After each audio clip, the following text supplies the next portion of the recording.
My name is Ava Sheridan, and last week I found out I wasn't invited. Not by accident, not by oversight, but by intention. The message came at 6:42 a.m. You're not on the list, Ava. It's just for close family. No punctuation, no apology, just silence, pressed into words by someone who used to cry in my arms after every high school breakup. It was from Vanessa, my sister. I didn't respond. I didn't need to. Because after 2 decades of service, I'd learned something civilians rarely grasp. Silence is not absence. It's calculation. And sometimes, it's armor. I sat there for a long time, not out of shock, but recognition. I'd seen this pattern before. The family photo without me, the group chat that forgot to include my name, the folding chairs filled by cousins who once called me hero when it was convenient. They didn't say I wasn't welcome. They didn't have to. But what they didn't know was this. While they were hanging balloons and setting out flag napkins, I was receiving a different kind of invitation. One stamped with brass and respect. General Ava Sheridan, opening speaker, Arlington National Cemetery. They had a party. I had a podium. And this time, I wouldn't ask for a seat. I'd stand where silence echoed louder than applause, because I don't need them to say my name. They'll hear it. The words blinked on my screen, sterile and indifferent. No punctuation, no apology. Just that flat digital verdict, sent by the girl who used to cry in my bed during summer storms. Vanessa didn't even attempt a lie this time. No mix-up, no, we thought you'd be deployed. Not even the usual, it was Mom's idea. She'd sent it the same way she delivered everything uncomfortable. Clean, short, emotionless. A kind of cruelty that looked like professionalism. I leaned back in my chair, letting the silence settle around me. My apartment had that stale Saturday air, the kind that clung after too many hours of stillness. Outside, a dog barked twice and then stopped. I could picture Vanessa's house 3 miles away, full of laughter, corn salad, maybe a homemade flag cake. She'd be orchestrating the whole thing, probably in matching t-shirts with Mom and Dad. There would be photos. Someone would post them with a caption about grateful hearts and those who serve. My name wouldn't be mentioned. I glanced at my phone. Predictably, the family group chat was lighting up. 10 new messages. I tapped, then scrolled. A long folding table had been set up in Vanessa's backyard, white plastic chairs ringing it like petals. Patriotic napkins, red, white, blue balloons tied to a cooler. I recognized everyone. My parents, my cousins, even Aunt Ray, who usually couldn't make it. Everyone was there. Everyone but me. I exited the chat and opened the photo folder I rarely touched. One image. My commissioning ceremony from officer training school. The only family in attendance had been my shadow. Vanessa was supposed to come. She'd said she had logistics training she couldn't skip. Later, I found out she'd flown to Tampa with her boyfriend that weekend. She'd said the same thing back then. You understand, right? Of course I did. I stood and walked toward the built-in cabinet across the room, tugging the drawer that never quite opened smoothly. Inside were boxes, polished wood, scratched aluminum, a cheap black velvet one. I pulled out a narrow silver case. The ribbons inside were tightly folded, colors preserved. I didn't wear them. I didn't hang them. I earned them in places my family didn't ask about. Most of them were too far to spell, too ugly to describe. I blew a thin layer of dust off the top metal, then paused. Still couldn't bring myself to mount it on the wall. Somehow, hanging it up here, in this sterile apartment with its blank beige walls, felt like asking for approval I'd already stopped expecting. Back at the desk, my laptop dinged. New message. Subject: invitation confirmed. National Memorial Day ceremony. Location: Arlington National Cemetery. Date: Monday, May 27th, 2024. Time: 9 a.m. Status: guest of honor, General Ava Sheridan. I stared at the header. General. There it was. No more captain, no acting. Just Ava Sheridan, full rank. 4 years late, 3 countries after I stopped bleeding for it. But here it was. I scrolled down. Speaker order, National Stage, East Wing, General Ava Sheridan, opening remarks. General Marshall Reed, Honors Tribute Secretary of Defense. I froze. General Reed, Vanessa's boss, the one she always name-dropped like it proved something. Oh, General Reed said I handled the database audit better than the senior officer. She'd never known I trained him at Fort Polk, never bothered to ask. I didn't feel smug, just hollow. There was a PDF attachment. I clicked. A personal note from the PTSD Support Initiative, signed by a corporal I'd helped last year. She wrote that I'd saved her marriage, that I hadn't judged her, that her son slept through the night now. I rubbed the bridge of my nose. The praise hit harder than Vanessa's silence. Another buzz, a calendar ping. Memorial Day BBQ, May 26th, 2024. Hosted by Vanessa Sheridan. Location, Sheridan Residence. RSVP by May 20th. She hadn't even removed me from the mailing list, just the guest list. I closed the window, slowly, as if that would dull the ache in my jaw. Then I exhaled and stood again, walked to the mirror, tied my hair back, pulled open the closet and took out the pressed uniform I kept zipped tight. Tomorrow I'd have it cleaned. She didn't want me at her party, but she would hear my name before the anthem played. She stared at the screen, then whispered without irony, I guess I have plans for Monday. Some people keep childhood photos for nostalgia. I kept them to remind myself never to ask again. It was 7:13 a.m. when I unlocked the weapons cage. No one else had signed in yet. It was Sunday, after all. But the range didn't close for holidays, and neither did the memories. The steel clink of the bullet against my glove was louder than I expected. I rolled it between my fingers, feeling its weight. No rifle, no target, just the single round and my heartbeat. Outside, the air was thick with summer. Humid, but not yet cruel. A breeze kicked up dust across the empty field, swirling in low patterns like ghosts practicing choreography. I stepped into the range without ear protection, without armor, without the ceremony of readiness. I didn't plan to fire. I came to remember what it felt like to want to. I gripped the round tight and stared at the ground. 14. I was 14 when Grandpa fell. I'd just come home from JV practice, soaked in sweat, cleats still on. Vanessa, 10, had been redecorating the stairs with plants she wasn't supposed to touch. She wanted the front hallway to look like a hotel. I'd told her she was going to trip someone, but she'd rolled her eyes and kept dragging terracotta pots into the stairwell. Then I heard the thud. A groan. A yell. Something crashing. By the time I reached the landing, Grandpa was curled at the bottom, arm twisted the wrong way, his eyes dazed and wet. Vanessa was standing on the third step. The potted fern lay shattered beside her. She looked at me, then looked at the mess and whispered, "You were supposed to be watching him." That's all it took.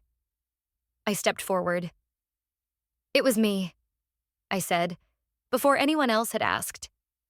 Later, I'd sit at the kitchen table while Mom threw the first aid kit across the counter and hissed, "You'll never grow up like your brother." We didn't have a brother. That wasn't a mistake. That was a statement. She meant, "You'll never be enough." Dad just stood in the doorway, rubbing his temple like we were an inconvenient headache. I didn't cry.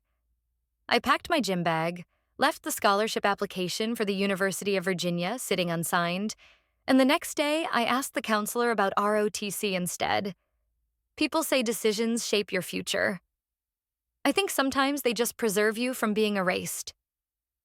I dropped the bullet onto the gravel at my feet. It didn't bounce. I felt it in my wrist. Just a tiny tremor. My hand had never shaken in 20 years of service. Not in boot camp, not in combat, not in congressional hearings. But here, alone on a base I technically outranked, I couldn't hold steady. I closed my eyes, breathed in, and let the morning sweat slide down my spine. Somewhere beyond the trees, I imagined the clatter of plastic forks on paper plates, Vanessa's voice floating above the hum of cicadas. She'd be showing off something. Maybe a new title, a program she'd launched, a new man. She knew how to entertain, how to command attention in places that never tested her silence. And they'd all listen. Because I wasn't there. Footsteps behind me. I didn't turn. You weren't going to shoot that, were you? Jasmine. I opened my eyes. She was walking across the field in sunglasses, a single folder tucked under one arm. Her uniform was crisp despite the heat, her ponytail untouched by the wind. Didn't bring a weapon, I said. That's a first. She came closer, dropped the folder at my feet like a challenge. What's this? They changed the schedule. I crouched and picked it up. The pages were warm from her arm. The ink was red. Ceremony revision, Memorial Day, Arlington opening.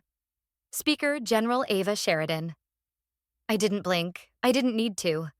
I'd already accepted that everything came late. Rank, recognition, revenge. But I flipped to the next page out of habit. Jasmine didn't say anything. She didn't need to. Third row, listed under Command Logistics Unit Participating Personnel. Lieutenant Vanessa Sheridan. Perfect placement, I said, standing. My hand had stopped shaking. Let her see. Recognition never needed a spotlight. Just the right silence. The sound of the crowd was distant through the thick glass of the holding room, like waves brushing a shore I didn't belong to. I adjusted the collar of my uniform with deliberate precision, letting the silence press against my ribs. My jacket fit tighter than I remembered. Not physically, but symbolically. Today, it wasn't armor. It was declaration.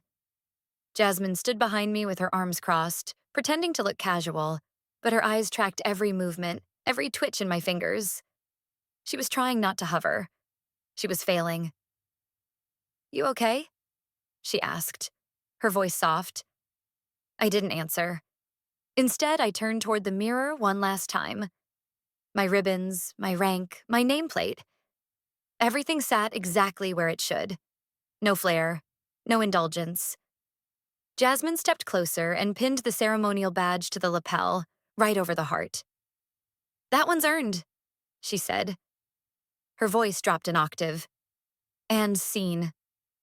The knock came a moment later. Not rushed, not loud. Just 3 sharp taps of military precision. I turned. A young Marine opened the door and saluted. Ma'am, 5 minutes. I nodded, stepping past him into the hallway, heels echoing on the polished marble. The corridor curved gently, leading toward the grand stage that overlooked Arlington's endless rows of white. Jasmine followed, silent now, but I could feel her presence, solid and grounding. Outside, the sun was merciless. A sea of civilians in uniforms stretched across the field in quiet anticipation. Flags barely stirred. Photographers crouched behind tripods. Families clutched folded programs with gloved hands. And in the third row, I saw them. Vanessa, Linda, Harold. They weren't seated together, but the body language told the story. Vanessa perched stiffly on the edge of her folding chair, her badge gleaming in the sun. Mom's lips were pursed in that tight line she reserved for funerals and scandals. Dad had his hands folded like a man waiting for the dentist. None of them looked up, because they didn't know where to look. A voice echoed through the speaker system. Ladies and gentlemen, came General Reed's voice, calm, unwavering, practiced. It is my honor to introduce today's guest of honor, a woman whose service spans continents, whose leadership shaped not just commands but lives. Please welcome, General Ava Sheridan. The silence wasn't stunned. Not at first. It was suspension. Disbelief needing time to calcify into recognition. I stepped forward. Flashbulbs clicked. Cameras swiveled. I didn't look at them.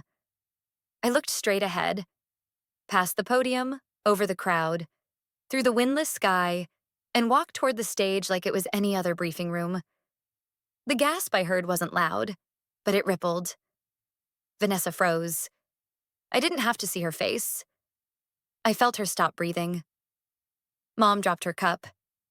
I heard the plastic crack. I reached the steps and mounted them with a steady gait. General Reed extended his hand.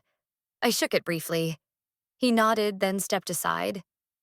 The podium was mine now. The sun hit full on my face as I adjusted the mic. I didn't clear my throat. I didn't thank anyone. There would be no preamble. I looked at the crowd, at the uniforms, the widows, the sons in suits too big, and began. We serve not for applause, but for the people who never got to come home. No one stirred. I let the pause hang. I saw the flickers of recognition spreading through the third row. A father whispering to a child. A woman pressing a hand to her chest. And still, Vanessa didn't move. My voice held. For those we remember today, service wasn't a title. It was sacrifice. They gave without expecting acknowledgement. They stood when it wasn't easy. They returned changed or didn't return at all. I shifted slightly. I speak not as a symbol, but as a witness. To loss. To quiet courage. To lives no one writes articles about. The wind finally picked up, just a little, fluttering the flags behind me. I closed the speech the way I always wanted to. We are not defined by the medals we display, but by the oaths we honor when no one is watching. Applause rose slowly. Respectful, controlled. I stepped back, nodded at General Reed, and descended the steps without looking left or right. I didn't need to. As I passed the third row, I caught a flicker in my periphery. Vanessa turned to our mother, her voice barely a thread. Why didn't she tell us? Linda didn't hesitate. She didn't need us to know. She came looking for a reason. But reasons are luxuries I no longer give away. The applause was still echoing faintly when I stepped off stage, but I didn't hear it anymore.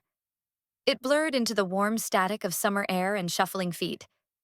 The ceremony had ended, the rows of white chairs already half empty. From where I stood behind the curtain wall of the VIP enclosure, the field looked like a quiet ocean retreating after the tide. I unclasped my jacket, loosened the collar, but kept my posture straight. Across the lawn, the crowds dissolved into handshakes and photos. Some people lingered, others made calls. No one approached me. And that was fine. Jasmine handed me a water bottle, her sunglasses hiding most of her face, but I could tell she was scanning for someone. Someone we both knew would come. She's looking, Jasmine murmured. 3 o'clock. I didn't turn. She's coming, Jasmine added, softer this time. Then she stepped back. The heat pressed down like a held breath. Vanessa approached with a kind of hesitancy I'd never seen in her before. Her badge swung lightly at her hip, catching the sun. Her hair was pinned back in the way Mom liked. Neat, organized, photogenic. But her face? Her face looked nothing like the sister I'd grown up with. She stopped 3 feet away, opened her mouth, then closed it. I didn't know, she said finally. I didn't move. She tried again. You were on the news. I mean, you're everywhere now. But before today, I didn't know. I let the silence settle. It wasn't a weapon. It was a decision. She shifted her weight, biting her lip. I didn't mean to hurt you that day, she said. Her voice cracked just slightly. Back when I blamed you for Grandpa when Mom... But you did, I said, still facing the lawn. And you didn't stop. It wasn't anger in my voice, just the weight of the truth. She blinked hard like it stung more than she expected. I was a kid, she tried. We both were. I turned then, slowly, fully. My voice didn't rise, didn't crack. And I was a soldier by 17. You were already learning how to excuse silence. Her mouth parted, but nothing came out. The breeze picked up. I could hear a boy laughing beyond the white fence. Families were gathering near the perimeter, behind the roped-off area. Not for photos, not for fame. Just to shake a hand. just to say thank you. Vanessa looked down. If you'd told us, she began. If you'd said something, we could have. I stopped walking. Not toward her. Away. My voice was cool but steady. If you needed me to announce my worth before treating me as family, you were never family to begin with. She flinched. Her badge shifted again, and this time she didn't fix it. Footsteps behind me. Jasmine. She didn't speak right away, just placed her hand lightly on my shoulder, grounding me. Then, quiet but sure. Let's go. You've got real people waiting. And I did. They were just past the fence. The ones who never asked for proof.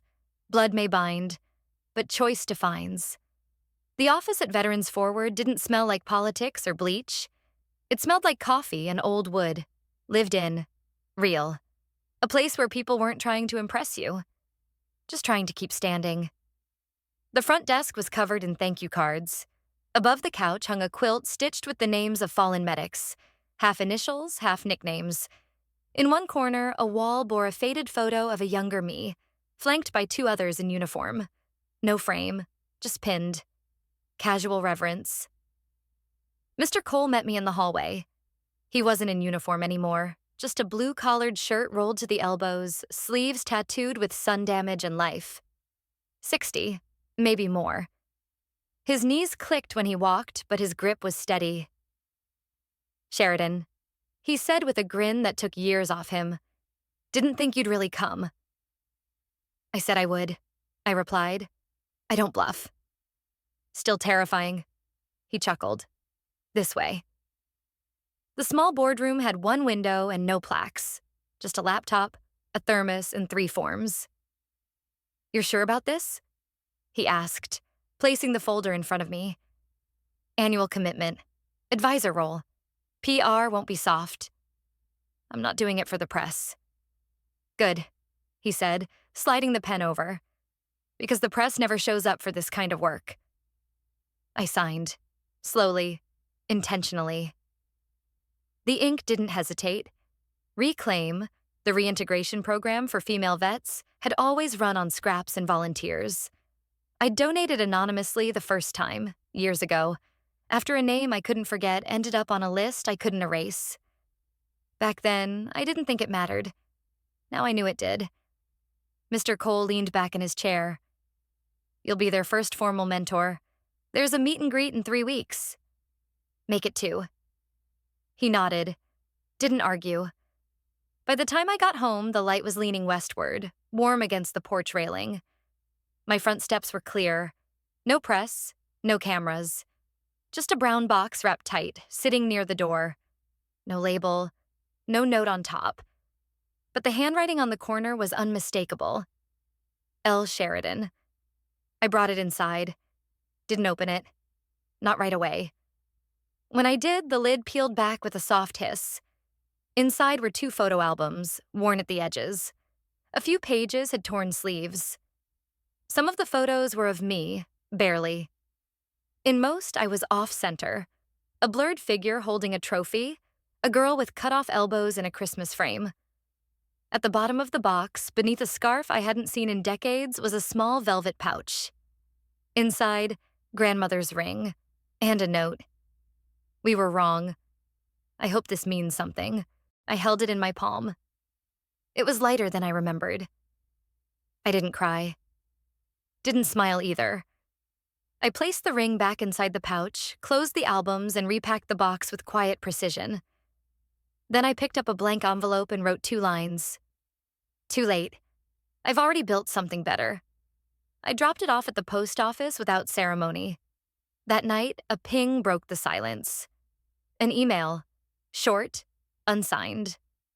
From Vanessa Sheridan. Subject. I don't expect forgiveness, just thank you for not exposing me in front of everyone. I didn't reply. Some silences aren't punishment. They're liberation. The next morning, Jasmine's name lit up my phone.